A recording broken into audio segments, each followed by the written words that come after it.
And Ohtani torches one, tosses the bat, and watches it fly.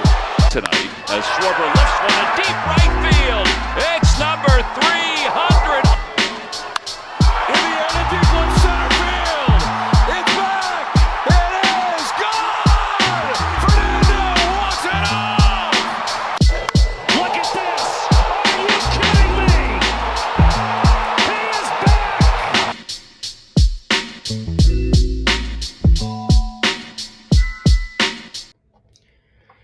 Welcome back to the Rubber Match, where we discuss all things baseball. I'm your host, Joshua Northcutt. Alongside me is co-host Blake Flynn, and the other co-host, Garrett. I forgot his last name, and that's really, really bad. Just think Michael Jordan, and you got it. That's it. Yeah, Garrett Jordan. I knew that all along. I was testing you, Garrett, to see if you remember your last name. Constantly forget my last name all the time. It just slips my mind all the time. But anyway, so we took a week off as I was enjoying Cancun, but we were back doing 2 shows a week.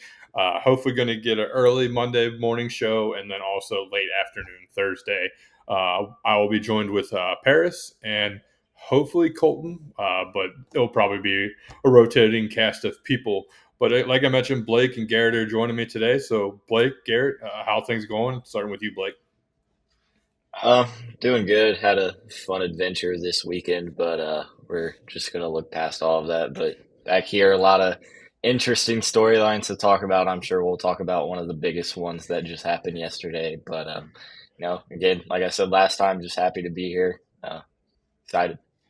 Garrett, how's Nashville treating you? Nashville's going good. This past weekend, I was actually up in Illinois with my family celebrating Father's Day. Pickle shots are the devil, by the way. Those will get you good. Found that out the hard way. So I've been recovering from that the past 24 hours. But outside of that, yeah, just glad to be back. About to hit the ground running again. The Sounds have a series this week upcoming, so getting ready for that. Really, really cool. Everything going well with you down there doing that whole job? They giving you different things, or? Yeah, so far, I mean, I'm doing some replay tomorrow. I'll be doing a bit of shading later in the week. They're going to throw me on graphics to start shadowing that at the end. So I'm excited to be learning all these different positions, man. It's fun. I get to watch baseball for my job. That's awesome. I think that is a dream that all three of us really, really want. So definitely jealous with that. But enough of talking about us. Let's go ahead and start talking some about Major League Baseball. We're going to be leading things off with 3 up, 3 down, each bringing 2 headlines for last week's action. And on deck, Rubber Match, Spotlight, and Stars. We're each going to highlight one series and or player that kind of had a breakout game or stole the spotlight in a Rubber Match series. In the hole will be the co-host duel. It will be our first ever trivia question. I know Garrett's a little bit nervous because he doesn't know a lot about trivia, but I will give you good news, Garrett. The trivia question for this week is about something that occurred this year. So that gives you a little bit of hope there. And then last but not least, ending things up in the cleanup is Grand Slam Pick'em. It's a new little contest I kind of came up with just to throw it out there, get some interaction, and also let you guys at home put some thoughts out there. But waste no time. Let's lead things off with the headlines, 3 up, 3 down. I'll go ahead and go first. It's the clear headline, I believe, of all baseball. Rafael Devers was traded last night, gentlemen, to the San Francisco Giants. And I don't know if you guys saw the headline news this morning, but apparently Devers said he is open and willing and excited to play first base. Interesting. Yeah. How quickly times change. That bridge must have been absolutely burned in Boston. And maybe it was because they didn't talk to him or what it was. But it's kind of really sad to see how everything ended in Boston, especially coming off of a sweep of the Yankees this past weekend. So, Blake, I'll give you first word to everything because I know you know a little bit about the prospects that came in the deal as well. So go ahead, Blake.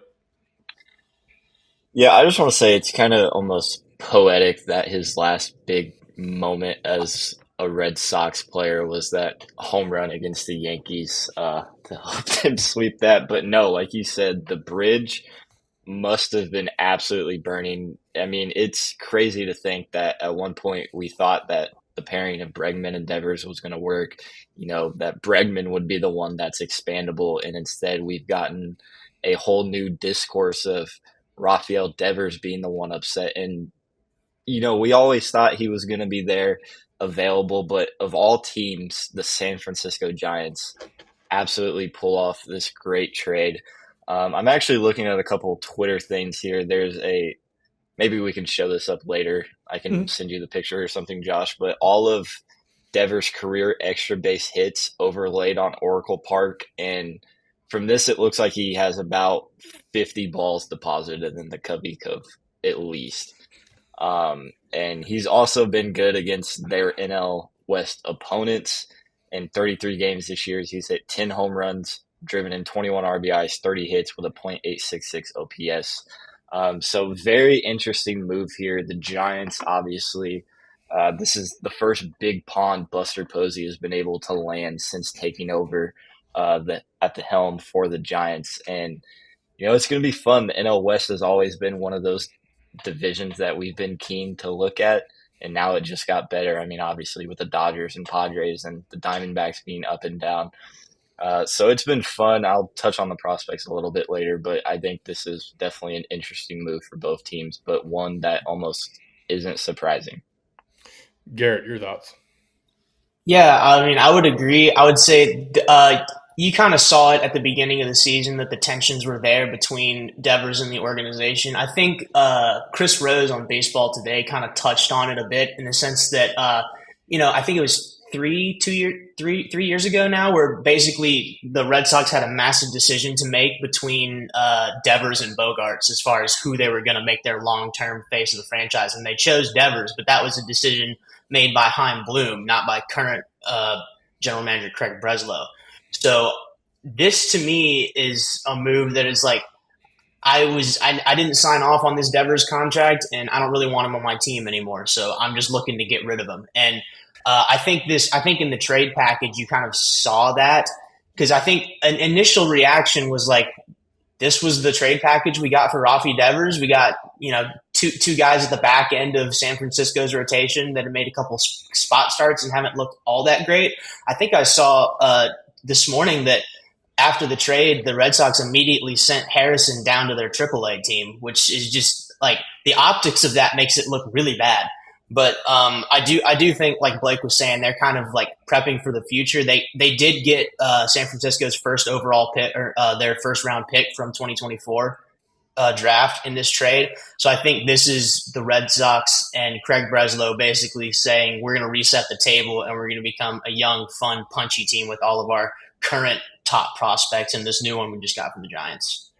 I'm going to say, I'll throw it back to you, Blake, here in a second, but just on my thoughts, I couldn't believe the deal when I saw that's all they got. Mind you, I don't know a lot about the prospect game.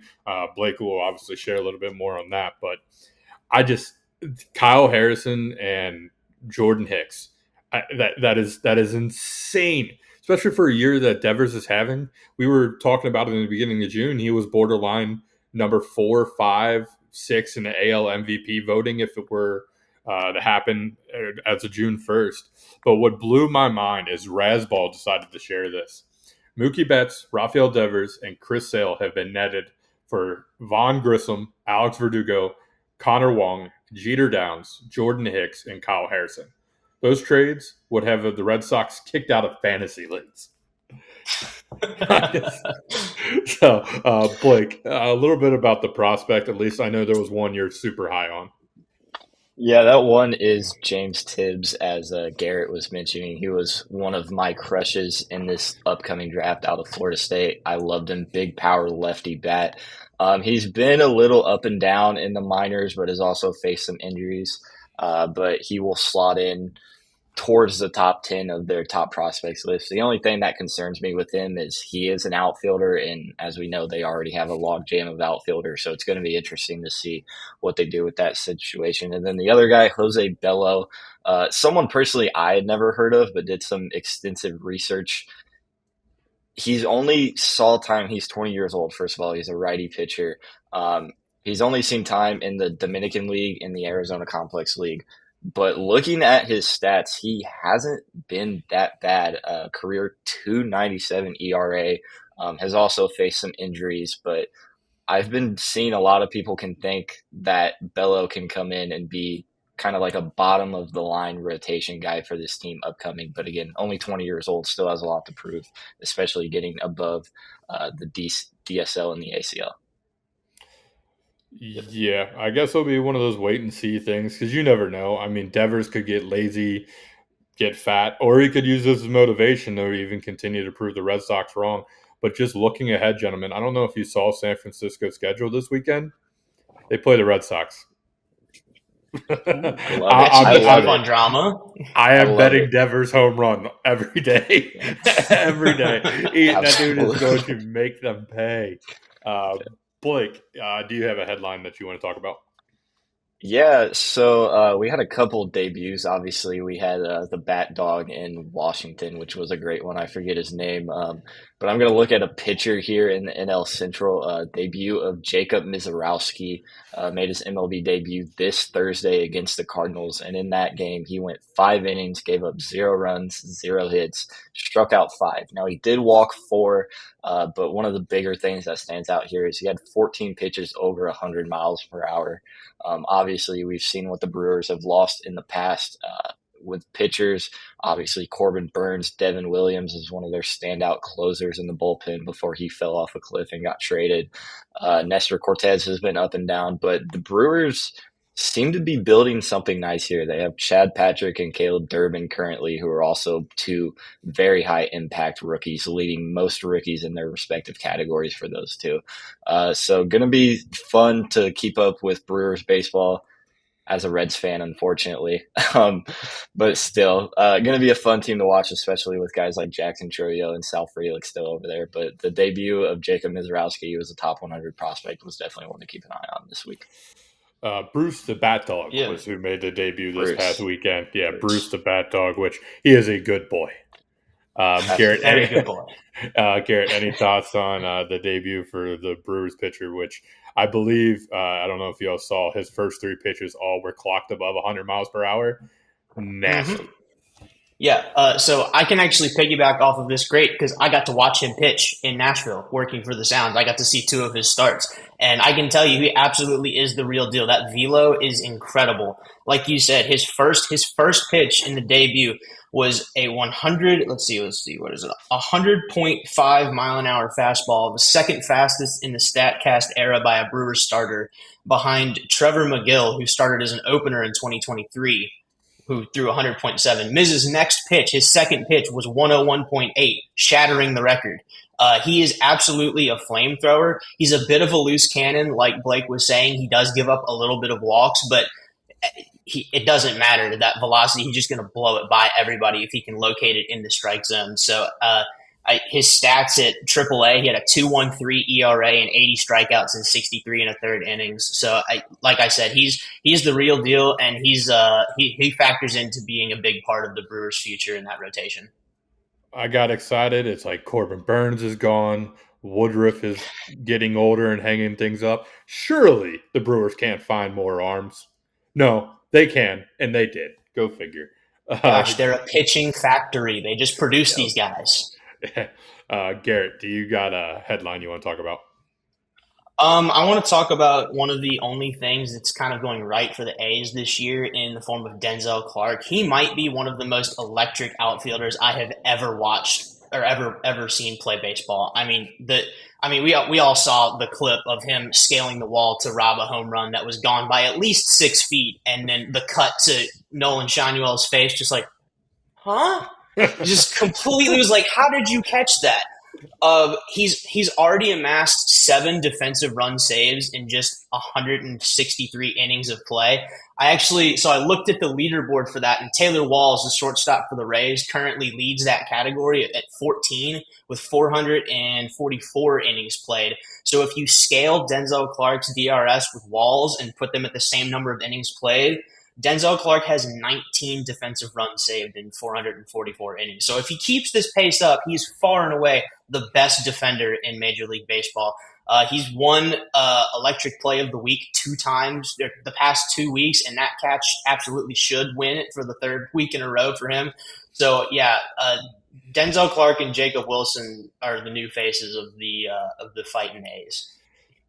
Which, I mean, they already had some young guys in Butler and Sandstrom and their catcher's name, Langeliers. Yeah, Jay Langeliers. Langeliers. And then Rooker. Like, this team is fun.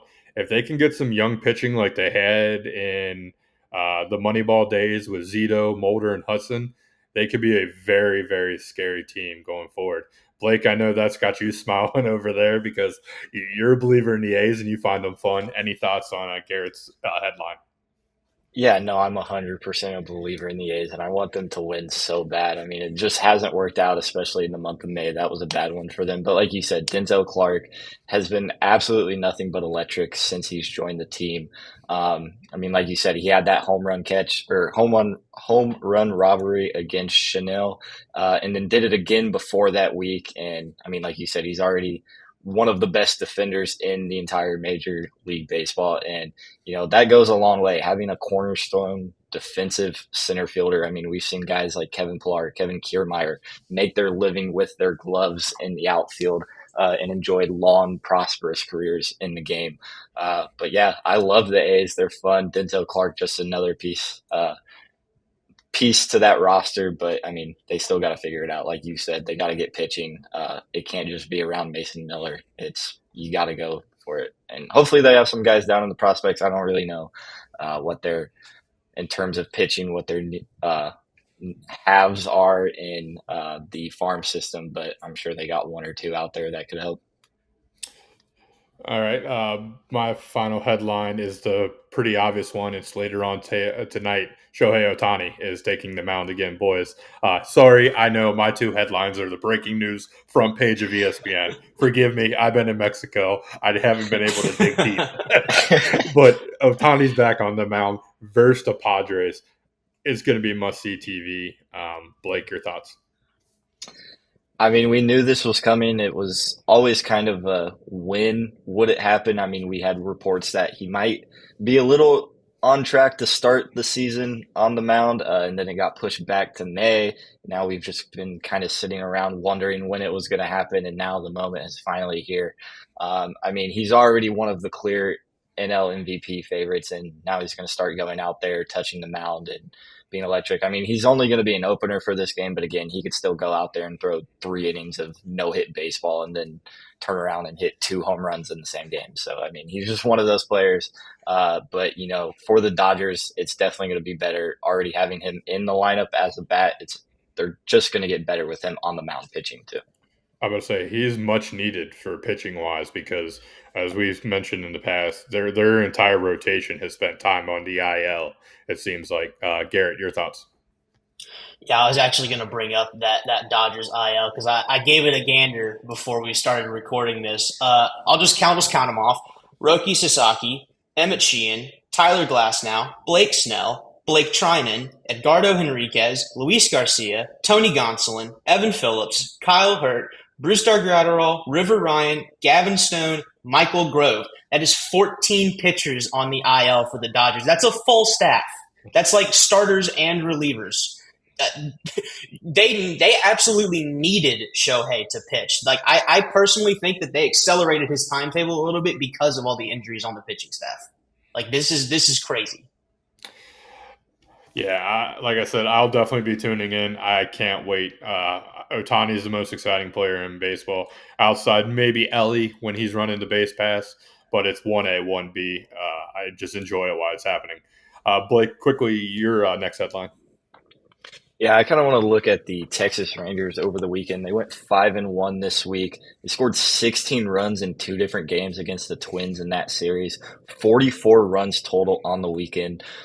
Josh Smith went 10 for 23 with 4 RBIs and 8 runs over the week. And then Evan Carter, who a lot of people thought he came in the postseason when they won the World Series in 2023, was absolutely breakout. Then he struggled the next year, now kind of finding his footing back. 7 for 12 in the Twin Series, 5 RBIs and a home run.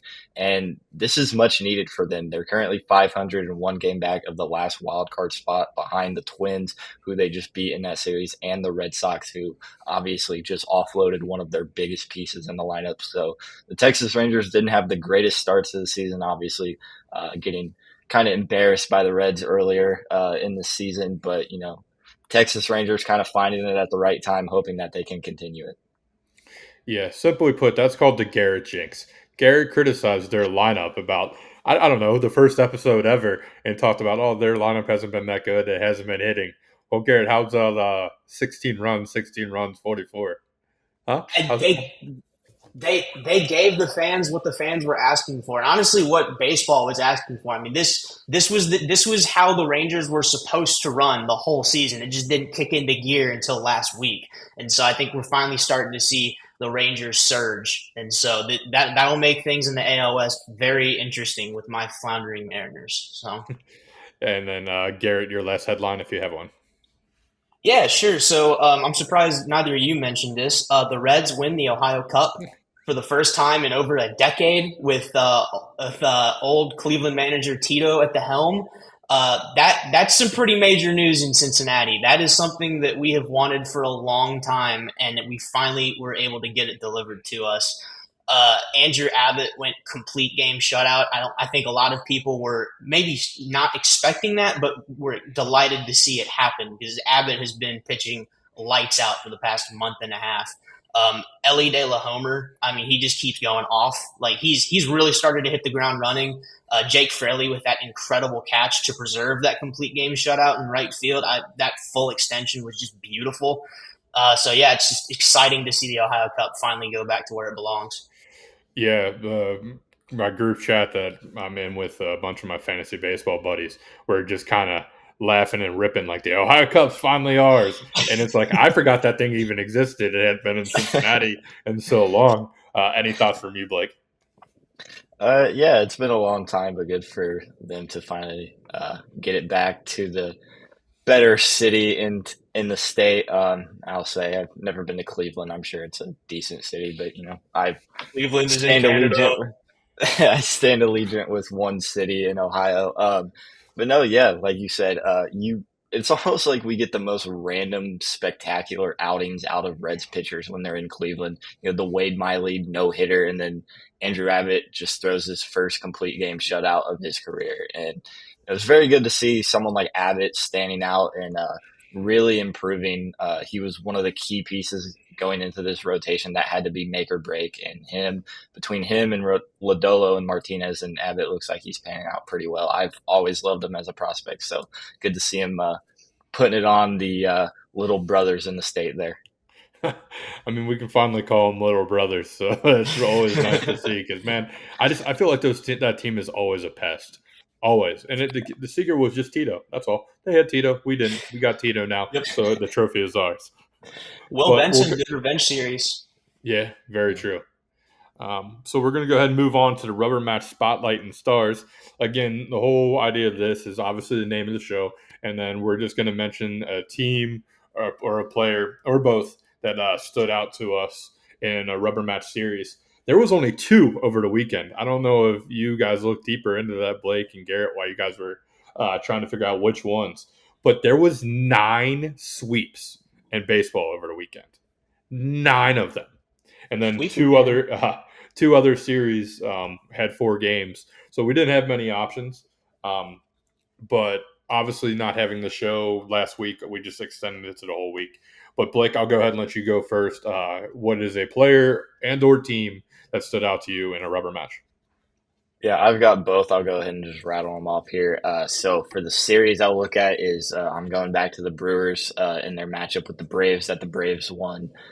Braves, like we talked about with the Rangers having stellar offensive numbers. Braves put up 13 runs over their 2 wins while only giving up 3 in their losses in those 2 games. Ronald Acuna, I mean, coming back strong, 7 for 12 in this series, 4 RBIs and 2 homers. And I mean, if you look at his numbers right now, he's hitting .390 with 13 RBIs, 7 home runs, and 77 at-bats. So it almost begs the question, if he was fully healthy in 2025, where would he stack among Ohtani, Tatis, PCA in this MVP conversation. And then for my player, I'll look at Andy Pages versus the Giants. He went 1-for-3, but had two big moments for this game in the last match Sunday night on Sunday Night Baseball. RBI sac fly in the bottom of the first, and then a 3-run homer in the bottom of the fifth that would end up winning it for the Dodgers. 4 RBIs, and he's had 68 games this year. He struggled last season in the postseason, but now really looking like a solid everyday outfielder for the Dodgers out there, along with Teoscar Hernandez and others. Yeah, that Pies homer last night was one that I debated bringing up today, but I'm going to go a little bit elsewhere. But I'll go to you, Garrett, first. You got a player and or team that stood out to you in a rubber match. Yeah, so Blake took my first one. I was going to talk Braves Brewers, but I'll go Phillies over the Cubs. The Phillies absolutely needed this series bad. They were swept by the Pirates the series before and were 1-9 in their previous 10. They were in a free fall as the Mets just continued to climb. So in that series, Alec Boehm had an incredible game, 2-for-4 with a home run and 4 RBIs. But personally, I thought the player in that series was Jesus Luzardo. Had a massive redemption start. He went 2-1, 2 1/3 innings pitched the week before in Toronto, giving up 9 hits, 8 earned runs, and only striking out 2. But this final game, the rubber match against the Cubs, he had a quality start where he hit 5 hits, 1 earned run, where he K'd 10 guys. It's an incredible bounce back, and the Phillies are really going to need that if they're going to claw to get back even with the Mets. Well, Garrett, you just stole mine right from me. And again, we don't talk about this beforehand, but Luzardo was the clear guy to me because obviously, in the beginning of June, I mentioned like that should be your Cy Young candidate for the NL, and then he got shelled for in his last 2 starts, giving up 20 earned runs in 5 and 2/3 of an inning, 6 Ks of 5 walks. So seeing that bounce back versus a very, very tough Cubs lineup was nice. And then I'll just go for team, since you guys didn't want to talk about it. I'll go ahead and talk about our Reds. Ellie De La Cruz hits bombs 4 straight games. They drop game 1 versus the Tigers, and I just think, okay, here we go. Here comes a potential sweep. Once they lose game 1, they never win this series. The Reds decide we're going to score some runs. We're going to get some pitching. We're going to get timely hitting. And we're going to take the back-to-back games in Detroit. After the game, they interviewed, I believe it was Jim Day, interviewed Ellie, and he said, this is the start of things. They're now piling up series. And give a little segue to the trivia question that will come right after this. Gentlemen, who's the only team in baseball that hasn't been swept this year? The Reds. It's the Reds. Is it really? The Reds are the only team in baseball who have not been swept this year. That's wild because in my mind, they've been swept like 3 times this season already. Me too. Yeah, so as bad as we have had it, as bad as we've talked about this team, they at least find a way to win 1 game in the series, which is pretty darn good. But if they can start piling up these wins in the series, who's to say they can't go out and do something? Hunter Green is headed off to Arizona for his rehab, so we'll see how long that takes. But co-host trivia time, so let me see. Hopefully it doesn't kick either one of you guys off while I do this. I'm switching roles there. So Garrett and Blake, the trivia question for today, as I mentioned, Ellie De La Cruz hit 4 home runs in last week. That has been done multiple times this year. 4 players hit 5 home runs in a week, and 1 player hit 6 home runs in a week. Can you name that player who hit 6 home runs in a week? I don't know why, but I forget how many it actually was. But my initial gut feeling just tells me Aristides Aquino. Like, I don't get it. Is this all time or this season? No, this season. Just this season. Okay. I apologize. This season. No, you're good. I was thinking there was like some Reds tie back there. Well, I mean, Benson's one of the people who had 5 home runs, along with Alonzo Beck and Taylor Ward. But there's 1 player who had 6 home runs in a week. Can you? Okay, so I I was thinking Alonso, but you just said he's only done 5. So my other initial gut reaction was going to be my glorious king, Big Dumper, Cal Raleigh out in Seattle. Garrett, you got it right. Is Cal? Yes, sir. Cal Raleigh. Cal Raleigh hit 6 Feeling bitter. bombs earlier this year. I was thinking this was like in recent history. I can't listen. So yeah, it was just a tie-in because Ellie did the 4, so just turn around. But yeah, no, when Aquino came up, I want to say it was like 6 in that same week he hit.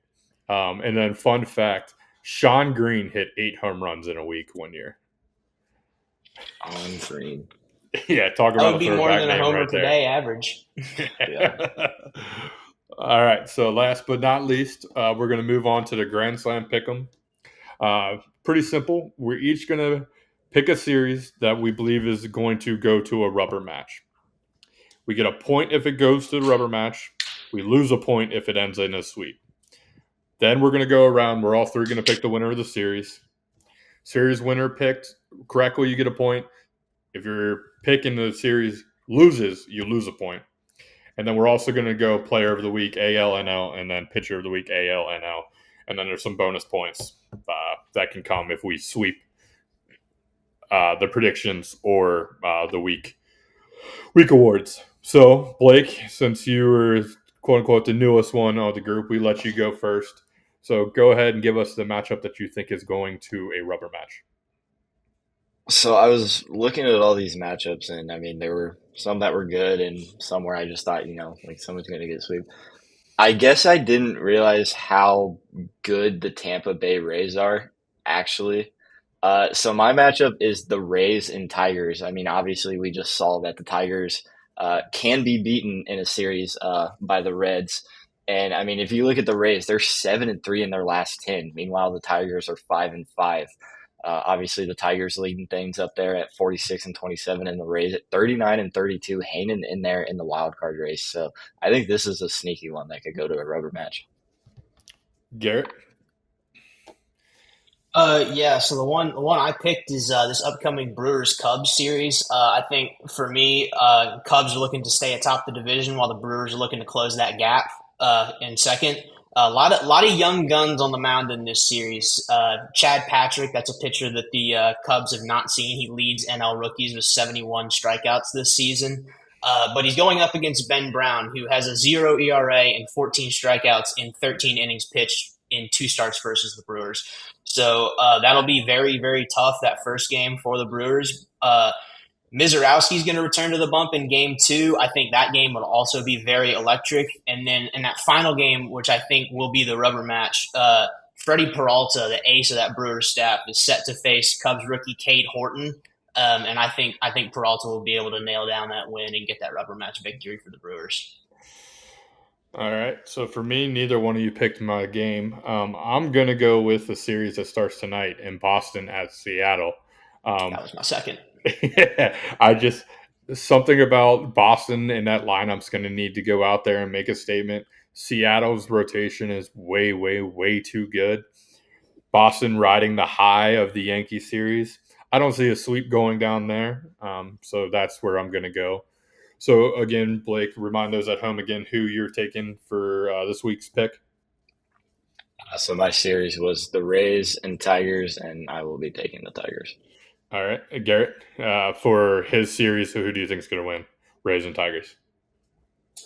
I'll lean the Tigers there. The Rays have been fun, but I think the Tigers are currently a wagon. Yeah, I'm going to ride the hot team. I'm going to go with the Rays. I don't know why. It's one of those things Garrett talked about. The Rays are going to raise, and this team is now only like 2.5 back or 3.5 back at the Yankees, breathing right down their neck. Mm-hmm. Garrett, remind those at home again who you got. Yeah, so this week I picked Brewers Cubs, and I have the Brewers winning 2-1 in the rubber match. I'm going to take the home team and Cubs in that one. They're just that lineup is so good. I could see the rookie having a really tough day. So give me the Cubs, Blake. This one's hard. I dislike both of these teams, but which one do I dislike least? I'll go Brewers. I think Mizorowski being back on the mound is going to be fun to watch. especially seeing him face the likes of Pete Crow Armstrong and Ian Happ. Going to be fun. Those balls could fly out of the ballpark, but I think Mizorowski gets it done, so I'm going to go with the Brewers. Boston, Seattle. I'm taking the better pitching. I'm going to go Seattle. Blake, your thoughts?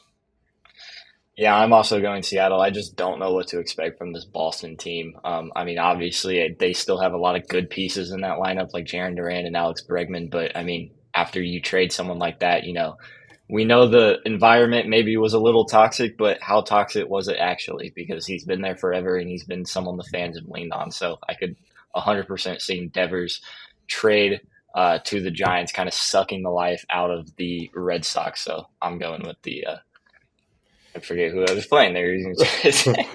Seattle. Seattle, yeah, I'm going with the Mariners. Let me guess, Garrett, you're taking Seattle because Seattle. Well, I take Seattle, but I actually have some reasons behind it. Okay. My big concern is like what is this team going to look like without Devers, because he was the offensive spark plug for them this season.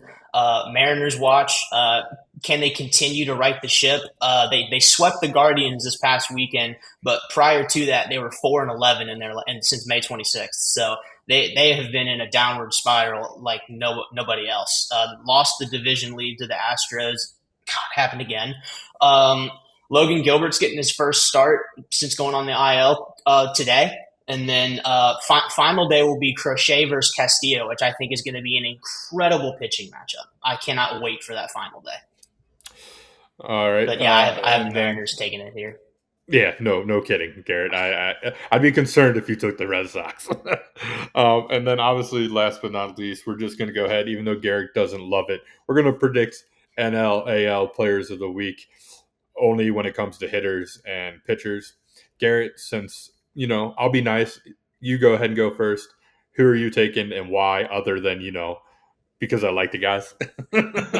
Yeah, so for pitcher of the week, this is a guy I really believe in. I do think Logan Gilbert is going to come back tonight and absolutely dazzle in his performance. I think he'll give us a quality start and go 7-8 strikeouts. That's just what I think. I think he's ready to get back on the mound. I think the lineup is going to be juiced to have that guy back on the mound. So that's who I've got for pitcher of the week.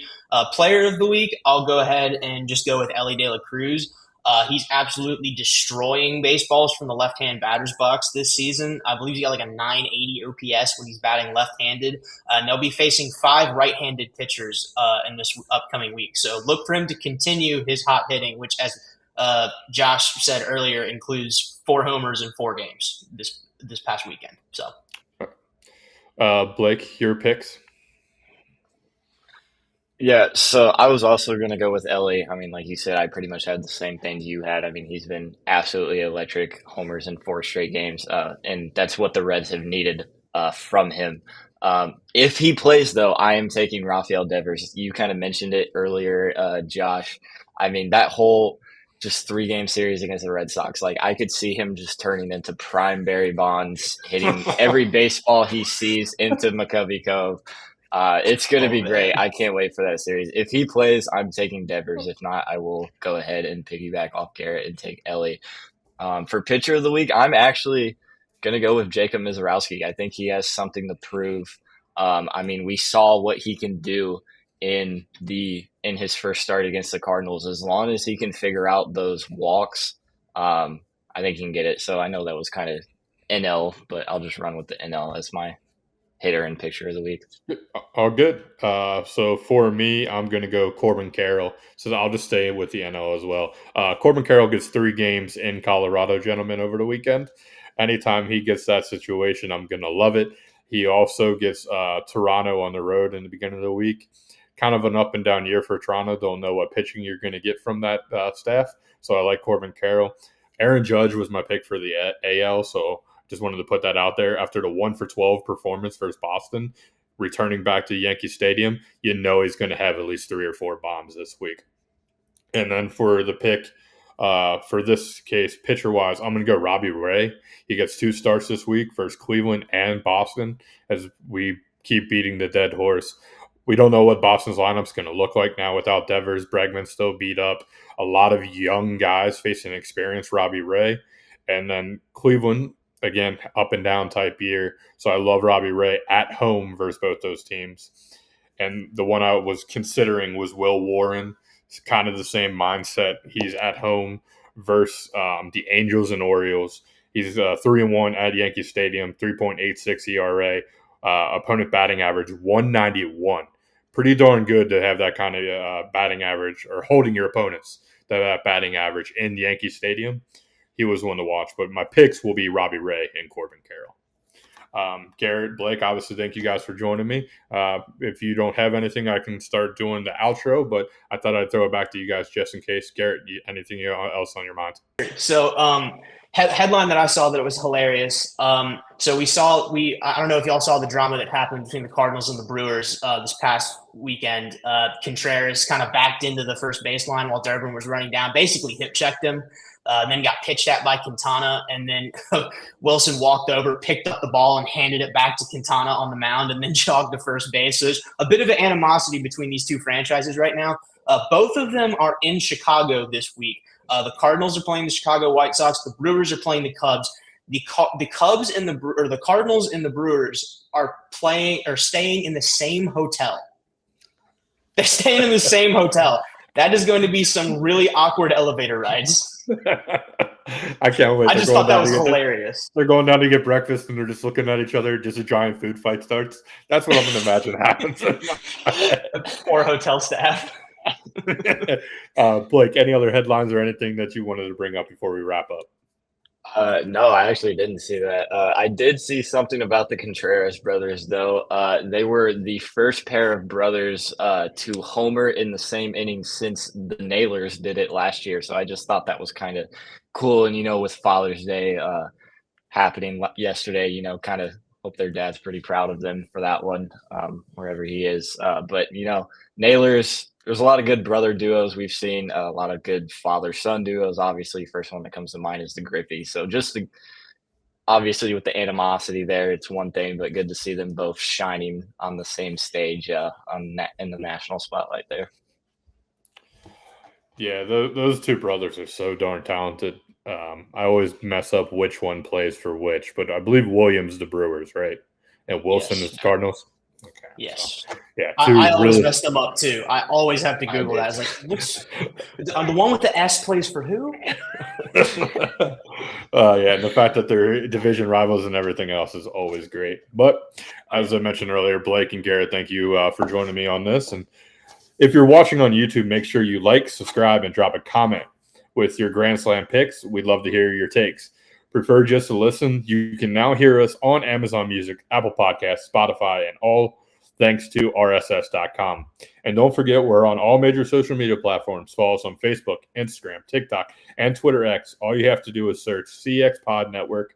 And then finally, check out more of the CX Podcast Network. We have the Restricted Area podcast covering all things NBA and WNBA with host Alex Perez. That just dropped today. The North Benchwarmers podcast featuring a new interview this week with Rick Broering, one half the NKU men's basketball radio crew. That should be dropping either tonight or early tomorrow morning. And then the NASCAR Slide Job podcast with Colton Smith and co-host Bull, Ben, and myself. We just talked about Mexico yesterday. It was a really fun race outside SVG winning. But one more time, Garrett, Blake, I appreciate you all for joining me today. I know it's a little bit earlier, but I kind of like this, trying to get it out before the game so we can preview what's ahead for the week. Obviously, there's some really, really good matchups. There's 3 that we're going to be watching very closely to see how our points turn out. So without further ado, thank you all for tuning in to the Rubber Match, and be sure to join us next time. I'll be back on Thursday with Paris to discuss what happened in the beginning of the week and preview what's happening at the end, which I know for a fact the Giants and Red Sox will be in discussion. So until next time, peace.